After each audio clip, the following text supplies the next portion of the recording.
The real why behind the Benghazi bungle. The real why. That leads our look at the news on this edition of Liberty News TV and is the subject of a special in-depth editorial on LibertyNEWS.com. I'm Norvell Rose.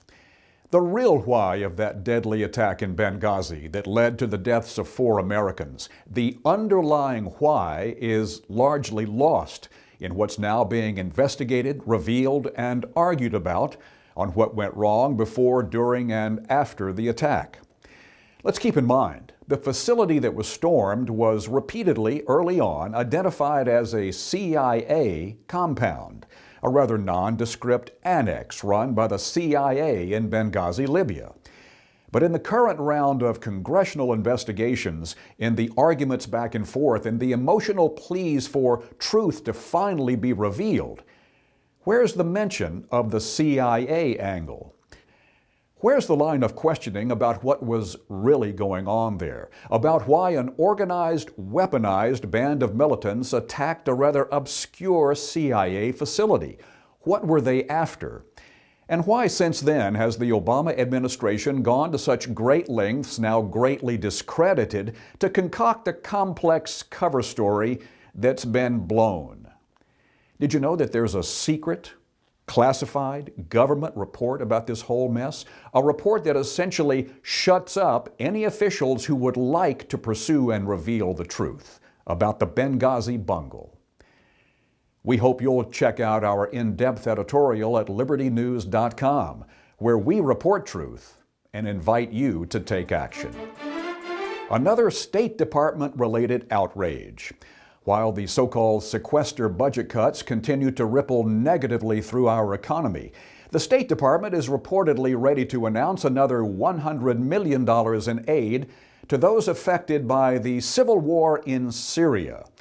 According to a State Department fact sheet, this would bring to over $500 million the amount of humanitarian assistance handed out to those impacted by the violence in Syria. A new analysis of President Obama's crusade to create green jobs finds that since 2009, the $26 billion loan program has created just 2,298 permanent green jobs at a cost per job of $11.45 million. This report from the Institute for Energy Research makes a mockery of then-candidate Obama's 2008 campaign promise that when elected president, he would create 5 million green jobs. And get this bit of news about CNN and Chicago. In the midst of a ratings tumble and credibility crisis, CNN has ordered a documentary series about the challenges facing Chicago, whose mayor, of course, is the former Obama strategist, Rahm Emanuel.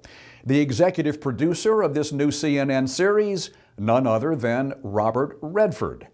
And to get an idea of just how objectively probing Redford's documentary will likely be, one need look no further than a statement from the filmmaker about Emanuel and his mayoral challenge. Much of it falls on the shoulders of its tough, visionary mayor, says Redford, his team and people doing heroic work in neighborhoods throughout the city. Redford probably appreciates this work because his last movie, The Company You Keep, was a box office bomb. The floppy flick offered faint praise for aging members of a domestic terrorist organization, much like the Weather Underground, which was run by Bill Ayers, Obama's old pal, in Chicago. Mr. Ayers probably one of those people Redford would think was doing heroic work. That's Liberty News TV for today. Thanks for joining us. I'm Norvell Rose, and please do check out that special editorial on Benghazi at LibertyNEWS.com.